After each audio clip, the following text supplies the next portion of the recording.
একটু টিসিবি মালের জন্য শহ শহ মানুষ সিরিয়াল দিচ্ছে।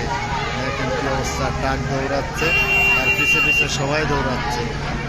আমাদের দেশটা কতটা অসহায় মানুষের অবস্থান দেখা যাচ্ছে বর্তমানে। খুব করুণ অবস্থা চলছে। আরে মানুষ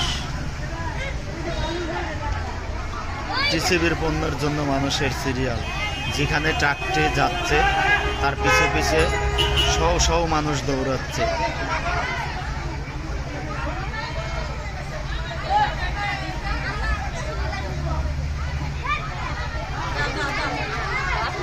ভিডিও করেন ভালো করে